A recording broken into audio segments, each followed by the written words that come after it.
Carlos Cardela y quien le habla, yo Nicolás Godoy, vamos a abordar el tema del síndrome coronario agudo con supra del nivel del EST, y nuestro tutor fue el doctor Francisco Villagrán. Eh, Bueno, como objetivo, nos planteamos como objetivo general reconocer que el infarto agudo al miocardio con supra del nivel del EST es una urgencia médica, aprender cómo se debe realizar su proceso diagnóstico y su manejo. Y en el apartado de objetivos específicos, comprender el papel del accidente de placa como un elemento central de la patogénesis de este tipo de infarto, identificar la presentación clínica característica de la isquemia coronaria y las alteraciones electrocardiográficas que ocurren por ellas, aprender los elementos críticos del manejo inicial, analizar opciones de terapia de reperfusión, sus características e indicaciones, identificar las complicaciones asociadas al infarto miocárdico y revisar elementos de terapia farmacológica y no farmacológica a largo plazo, más que nada relacionada a prevención. Bueno, este es como nuestro índice, las áreas que vamos a abordar en el trabajo, la siguiente.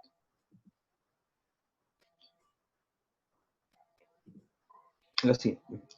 Bueno, el síndrome coronario agudo es difícil encontrar como una definición exacta, así que eh, em, podemos decir que es un síndrome asociado a una reducción del flujo coronario de forma súbita y que incluye diversas etiologías.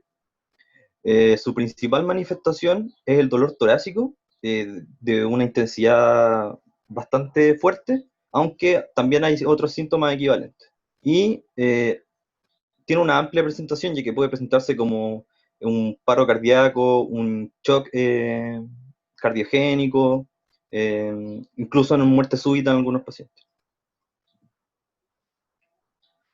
Bueno, la clasificación la vamos a realizar de acuerdo al resultado, o sea, junto con la clínica, el resultado que nos arroje el electrocardiograma, y los vamos a separar en síndrome coronario agudo con supranível del ST, que es el que vamos a hablar hoy día, y el síndrome coronario sin elevación del segmento ST, que fue el que expusieron nuestras compañeras recién. Y volver a mencionar que el sustrato fisiopatológico de la mayoría de los infartos agudo al miocardio con supradesnivel del ST eh, corresponde a un infarto tipo 1 que tiene su origen en el accidente de placa. Respecto a la epidemiología, eh, tenemos que volver a mencionar que la muerte por causa cardiovascular es la primera causa de muerte en Chile, y dentro de esa, la segunda causa de muerte cardiovascular es el infarto agudo al miocardio. Los factores de riesgo fueron abordados en la presentación anterior, son muy conocidos por todos, y la importancia que recae es que lo hacen, o sea, que muchos de estos factores de riesgo son modificables, lo que permite que esta enfermedad sea prevenible. Según datos de la Asociación Europea de Cardiología, la mortalidad intrahospitalaria varía entre un 4 y un 12%, y la mortalidad al año del evento ronda alrededor del 10%. También hay que recordar que una complicación de esto y que representa una alta carga de morbilidad es que un 25% de los pacientes que cursan un infarto por miocardio van a quedar con una insuficiencia cardíaca lenta.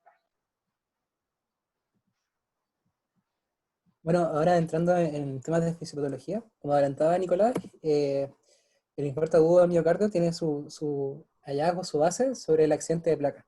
Y antes de seguir, queríamos explicar un poco cómo se da el proceso del accidente de placa y para entender también por qué hay tantas, o sea, algunas bases del manejo.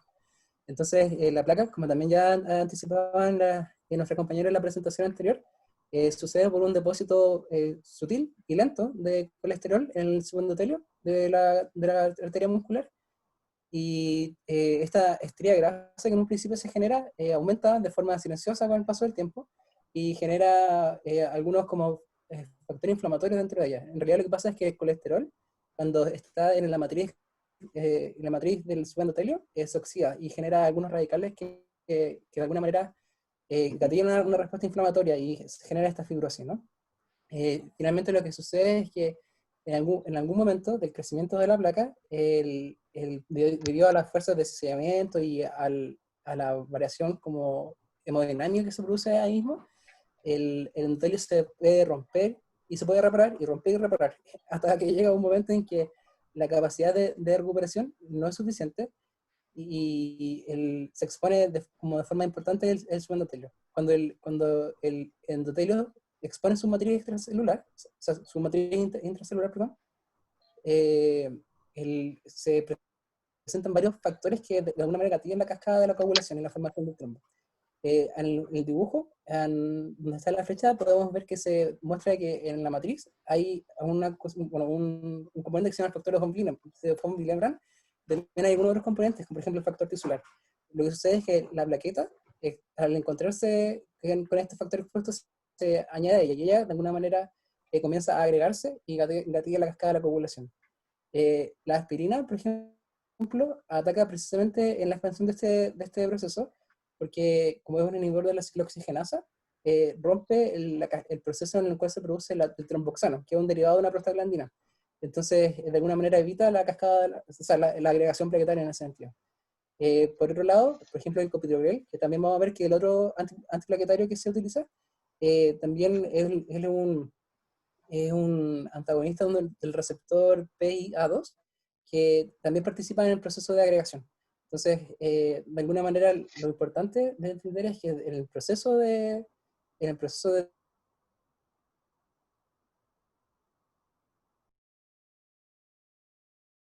coágulo, que se genera de manera aguda, él puede ocluir el lumen precisamente en el lugar donde se rompió la placa, o puede viajar, no, son mis perros, o puede viajar hacia forma distal y tamponar, ocluir o generar un émbolo a distal del proceso donde se generó el coágulo. Lo que sucede es que cuando se genera la isquemia de un territorio vascular en específico, esta isquemia puede ser lo suficientemente grande como para afectar todo el endocardio, o sea, todo el miocardio, y eso se llaman isquemias transmurales, o pueden alterar solamente una porción parcial cuando la oclusión es subtotal, y eso genera que solamente el endocardio, que es la porción más distal, el proceso isquémico, ¿no? Cuando una parte del miocardiocito sufre isquemia, finalmente lo que hace es alterar sus propiedades de repolarización, y también altera el QRS de esto. O sea, en realidad altera como todos los procesos de contracción y relajación del miocardiocito. Y eso genera que se genere hay una variación del voltaje que hace como que el vector QRS, perdón, que el vector que normalmente es eléctrico se desvíe en el sentido donde está el vector ST que se genera va hacia adentro y genera el infradesnivel en las derivadas que corresponden, y cuando está mirando hacia afuera, en el caso de las isquemias que son completamente transmurales, tienen la elevación del segmento ST.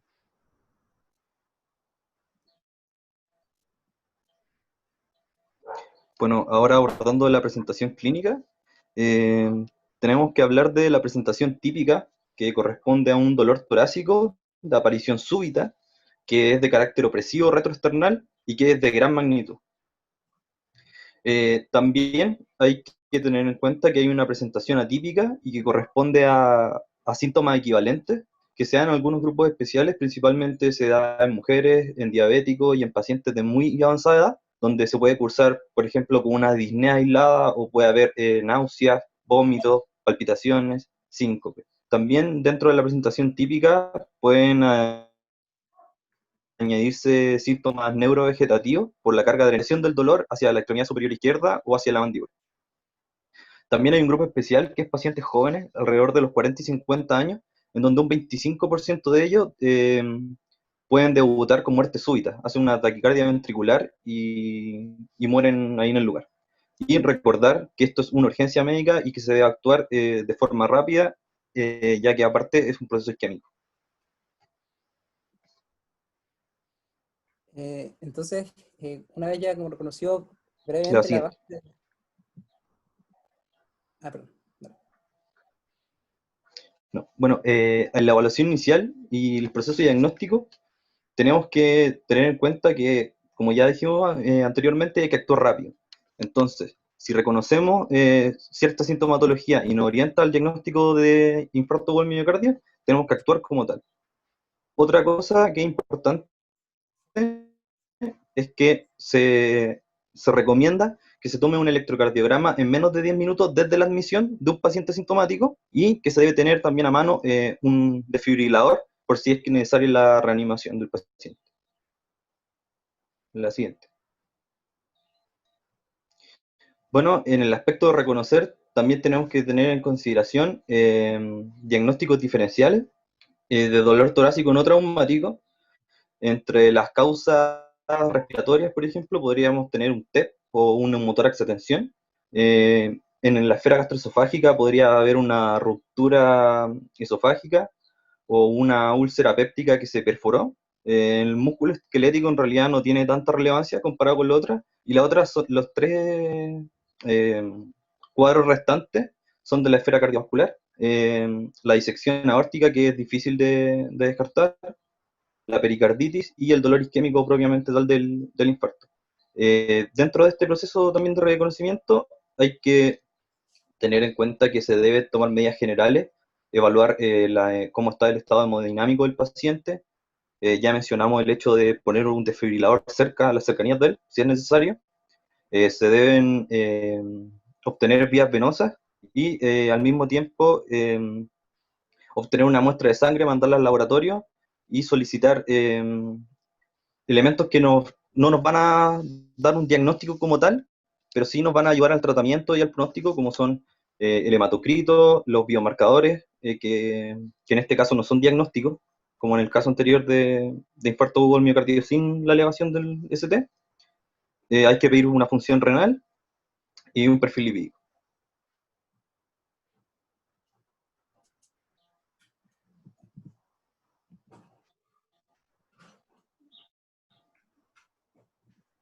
Eh, Entonces, como mencionaba Nicolás, el momento crítico, desde que uno descarta patologías que componen el factor del dolor torácico, la decisión crítica, cuando uno, como, entre comillas, se encarrila en el sentido del síndrome coronario agudo, es tomar un electrocardiograma y hacer un diagnóstico de un supradesnivel del ST. En la presentación anterior, nuestros compañeros abordaban el infradesnivel, y en este caso vamos a explicar un poco más sobre el supradesnivel. Entonces, ¿qué se considera un supradesnivel o un electrocardiograma diagnóstico de infarto agudo al miocardio? Como la clasificación o el elemento principal es que es una elevación del segmento de ST en al menos dos derivadas contiguas.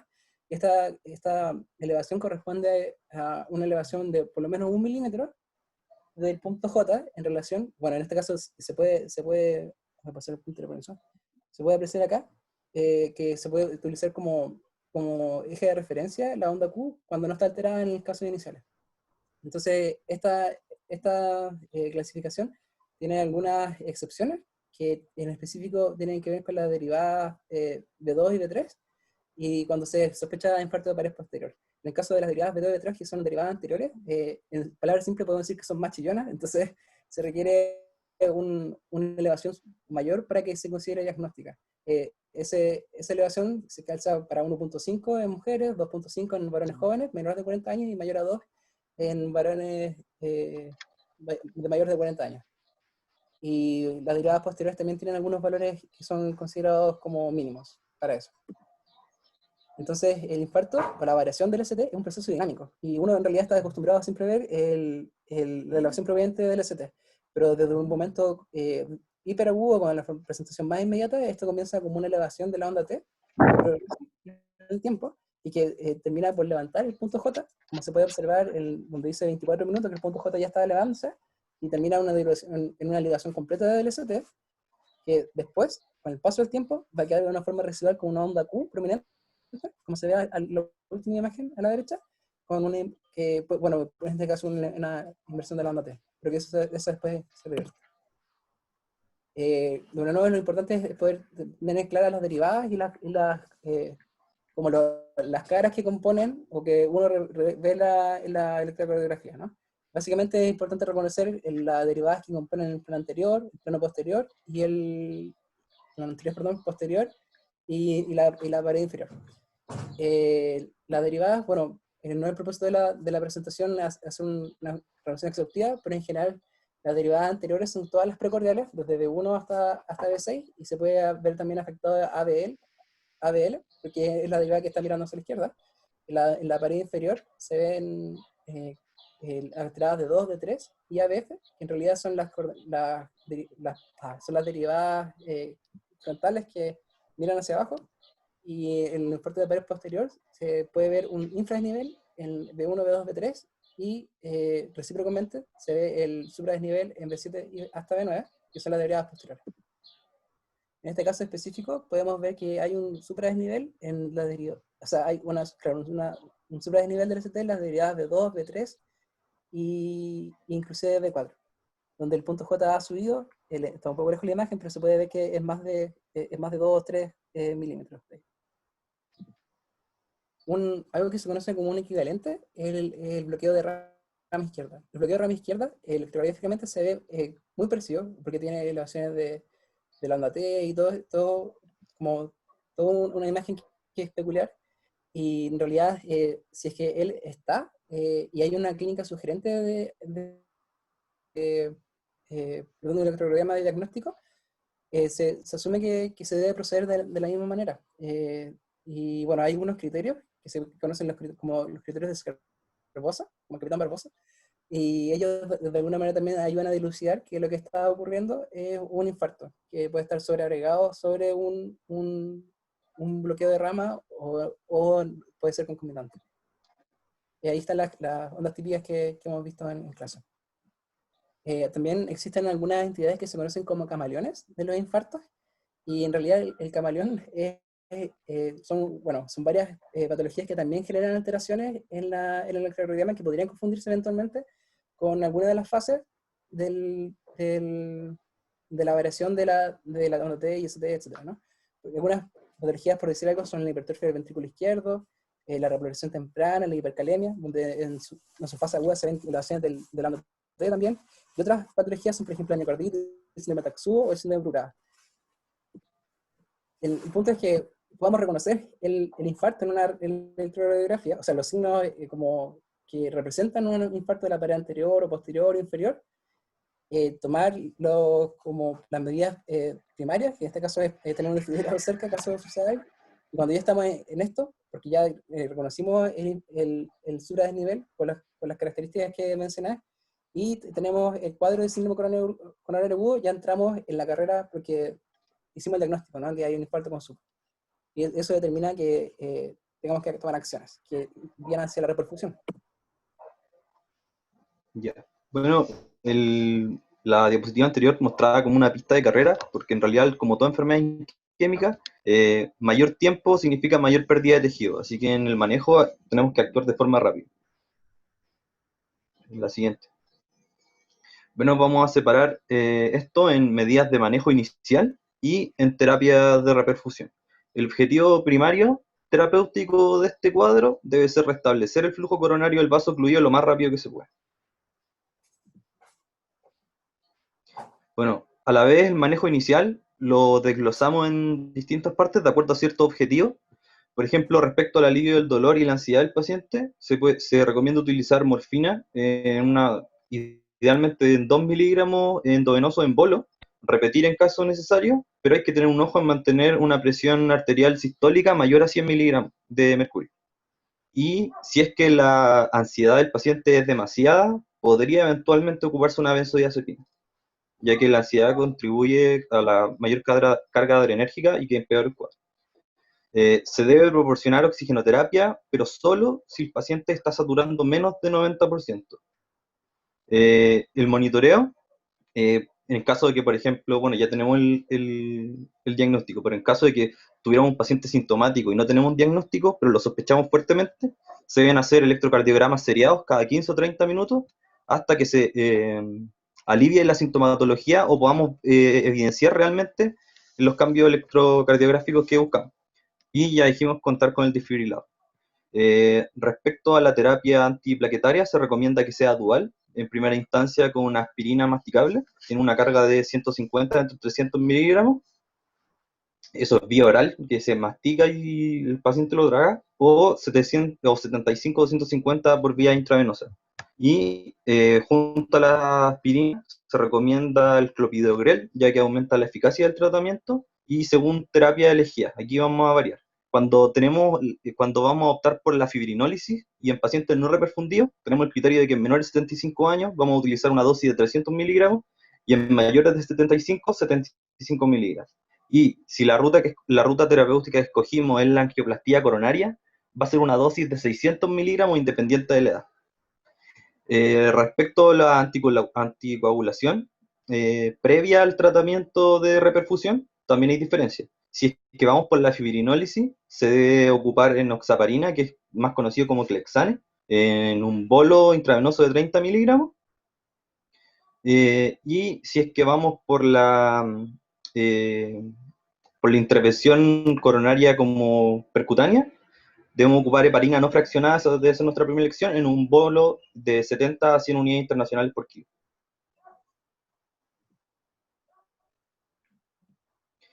Ya. Y aquí vamos al tema ya de reperfusión en sí, y que se divide en dos. En la angioplastía coronaria percutánea, que resuelve el trombo desde adentro, ya que es una intervención que va a ir directo a la coronaria afectada, y siempre es la primera elección. Debería hacerlo si es que la tenemos disponible. La fibrinólisis intenta eliminar el trombo desde afuera, por decirlo así, ya que es un medicamento. Se puede comparar su eficacia con la angioplastía coronaria solo durante las primeras 2 horas y su eficacia va disminuyendo considerablemente con el tiempo. Por ejemplo, en el caso de que tuviéramos un cuadro que lleva más de 12 horas de evolución, no está indicada la fibrinólisis y se debería derivar al paciente para una intervención coronaria.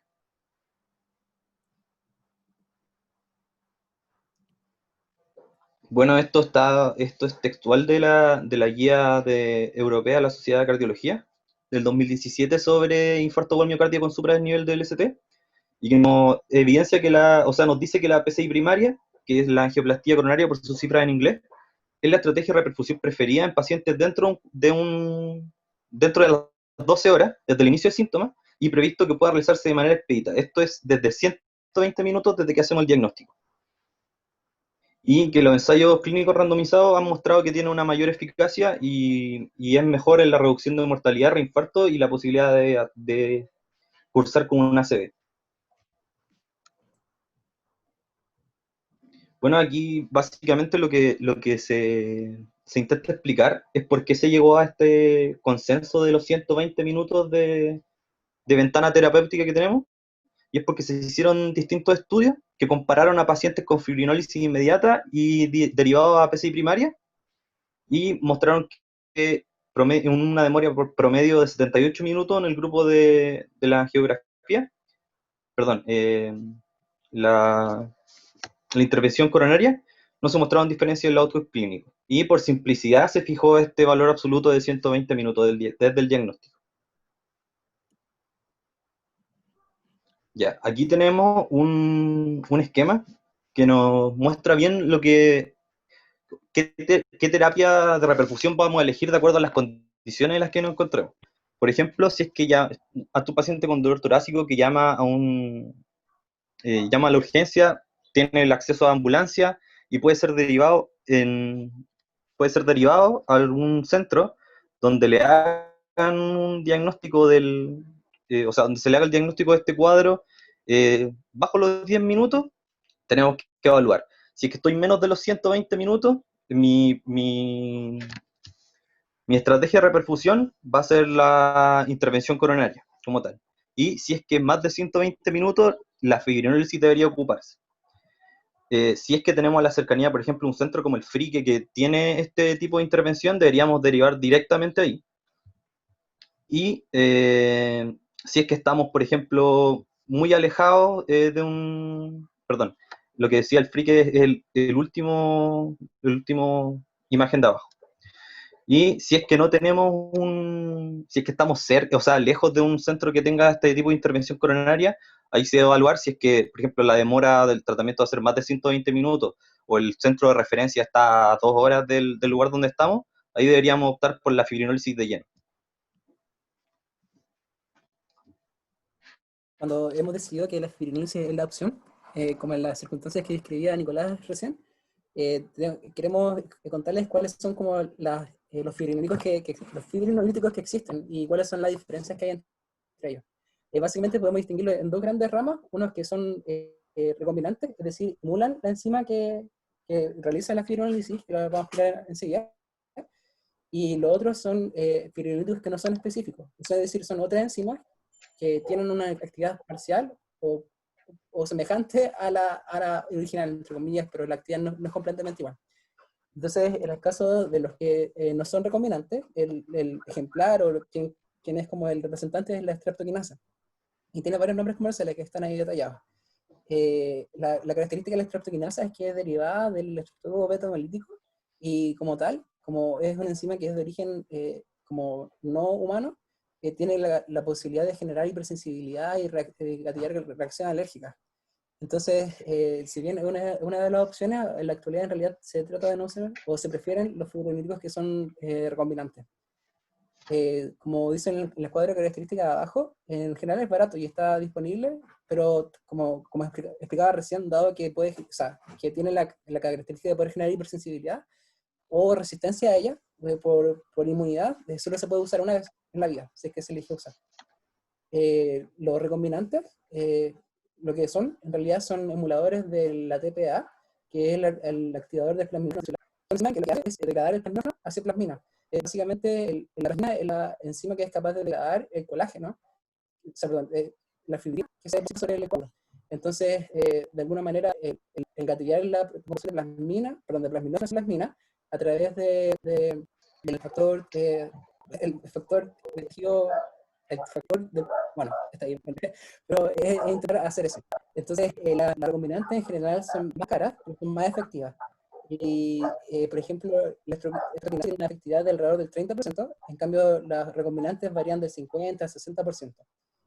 Y eso, hay varios tipos de recombinantes, y la dosificación y la administración de cada una de ellas también varía. En este cuadrito están los fibrinolíticos que estábamos hablando recién, y dice también cómo se administran. Para dar un ejemplo, en el caso, por ejemplo, del Alteplas o el Retacla, puede forma de instrucción muy distinta. Por ejemplo, en el Alteplas se da un bolo y después se da un bolo continuo, que dura 30 a 60 minutos. En cambio, por ejemplo, en el Reteplas se dan dos cargas, y en el Alteplas vale solamente una pura aplicación en una carga ajustada al peso. Y la razón que está detrás de esto tiene que ver con la variación en la vida media de estos. Entonces, por ejemplo, los que tienen una vida media menor requieren infusión, en cambio aquellos que tienen una vida más larga, por ejemplo, el Reteplas tiene una vida más larga, o sea, es capaz de generar efecto por más tiempo, y por eso se puede dividir en dos dosis, o por ejemplo lo que sucede en el Reteplas. Queremos recordar también que, como habíamos visto, de alguna manera el elegir fibrinolítico o elegir PCI como la primera decisión ante el cuadro urgente que requiere la reperfusión del miocárdio que está en peligro, tiene un pack de medicamentos que se usan, ¿no? Son comunes para ambos la doble terapia anticoagulante con clopidogrel y con aspirina, pero en el caso específico del fibrinolítico, el pack que la acompaña es anterior a la enoxaparina y la heparina fraccionada. Otra cosa que es interesante que quería mostrar es que la presentación de estos medicamentos, o sea, yo no me lo imaginaba cómo era, y cuando lo buscamos vimos que lo que se presenta son polvos liofilizados, entonces tienen que ser reconstituidos con suero fisiológico. Y bueno, a pesar de que sean buenos, ellos previenen solamente 30 muertes precoces en cada 1000 pacientes. Entonces, es lo que hay, entre comillas, ¿no? O sea, es lo que hay con algunas ventajas, pero también con algunas desventajas. Finalmente, para terminar con la presentación de lo que son los fibrinolíticos, hay que tener en cuenta que ellos tienen contraindicaciones que son absolutas y contraindicaciones. En un momento, aprender a aplicar largas contraindicaciones es difícil, realmente no nos va a ayudar como el momento del que hubo. Porque para tener una idea general, las contraindicaciones absolutas tienen que ver con un antecedente hemorrágico en tejido noble, llámese eso cerebro, llámese eso un antecedente de disección aórtica, por ejemplo, o un sangrado gastrointestinal reciente. Y también caen como contraindicaciones absolutas algunas condiciones que nos ponen en riesgo de una hemorragia de daño como importante. Entonces, la hemorragia cerebral es como el miedo del fibrinolítico. Y por eso las cosas que entre ellas tienen esta como valor de contraindicación absoluta. Hay algunas contraindicaciones que son relativas y que en realidad tienen que ver con eventos que son menos peligrosos. Por ejemplo, el accidente isquémico transitorio de hace 6 meses, porque el accidente, el caso de la hemorragia o el accidente isquémico tienen contraindicación absoluta. Entonces eso es como para mantener en vista cuando uno quiere iniciar fibrinolíticos como la opción, es manejar las contraindicaciones. No vaya a ser que exponamos a la persona a mayor riesgo del que se beneficia, ¿no? Entonces, finalmente, cuando se realiza el fibroanálisis, no nos deberíamos quedar sentados contentos de que las cosas se hicieron, sino que acción así con PDI, que mismo la sigla en inglés o en español, que sirve de que sea fallada, la repercusión en este. Entonces, el acción puede haber realizado la fibroanálisis, tomar a la persona y llevársela de que pueda tener energía en caso de que lo necesite.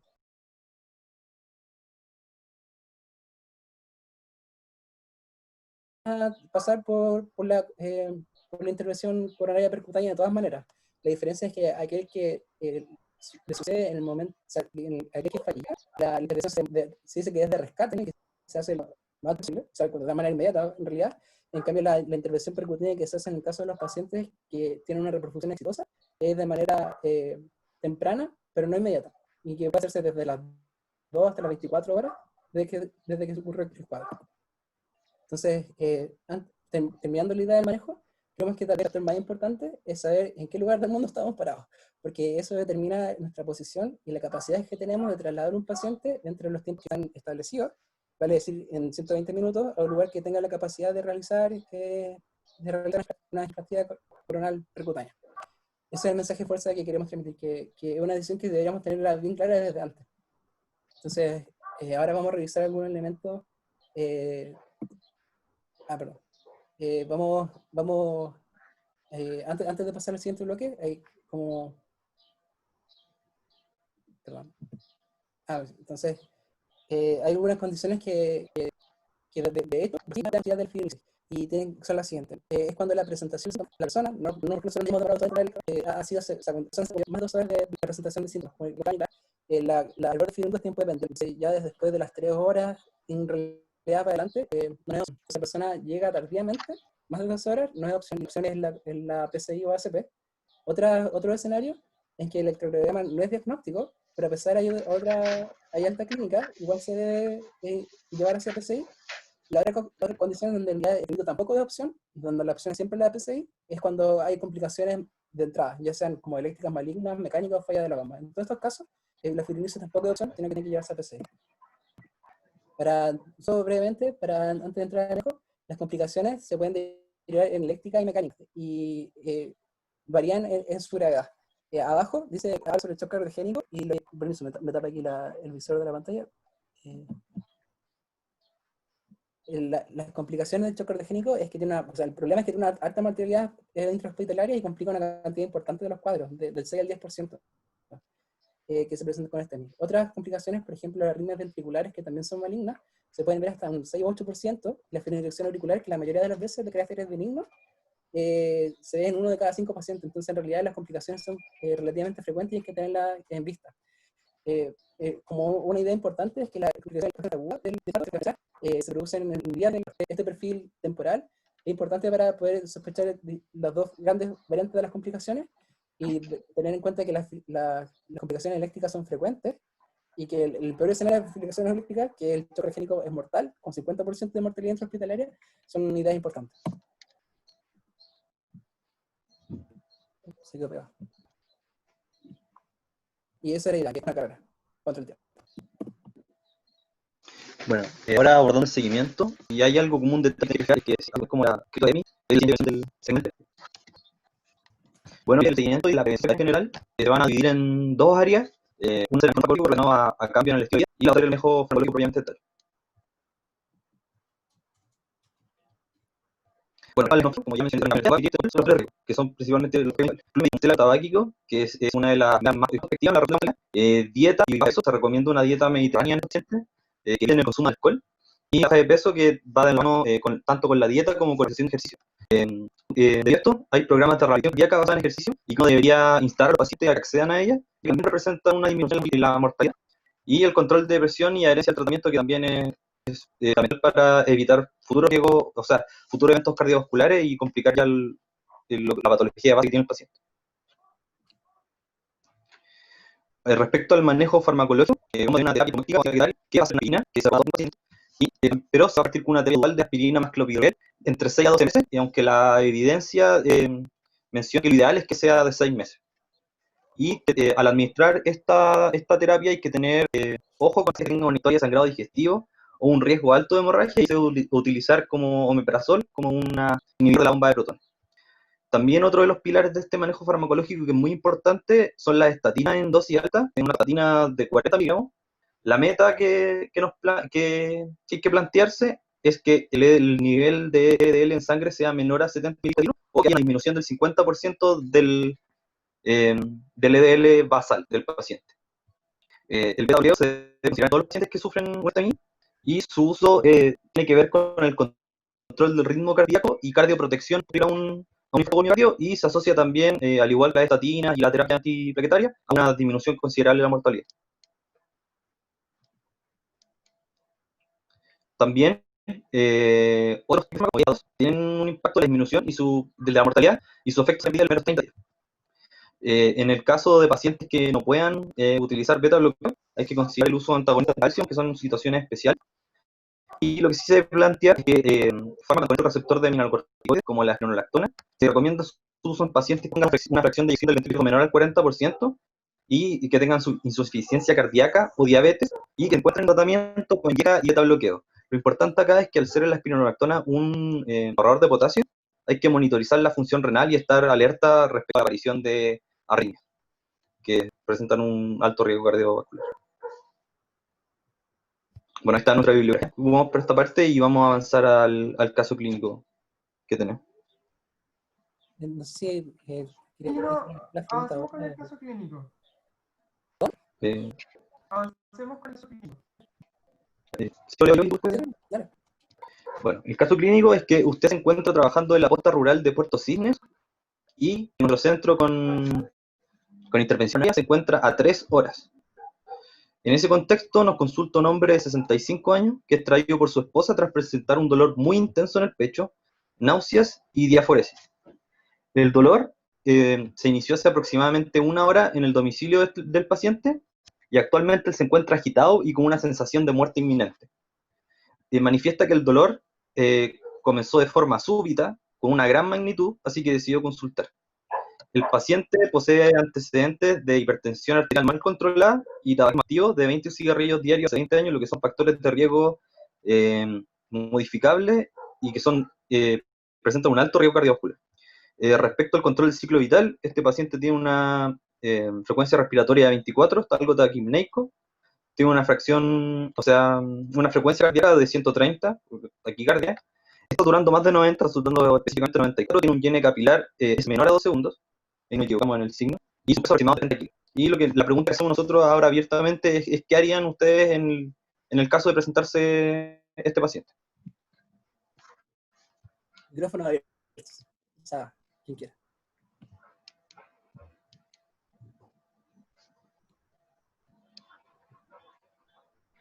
ABC.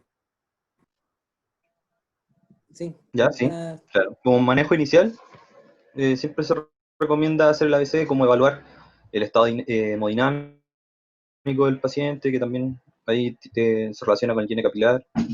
¿Qué otras medidas más? Mientras se estabiliza, hacerle al tiro un electrocardiograma. Sí.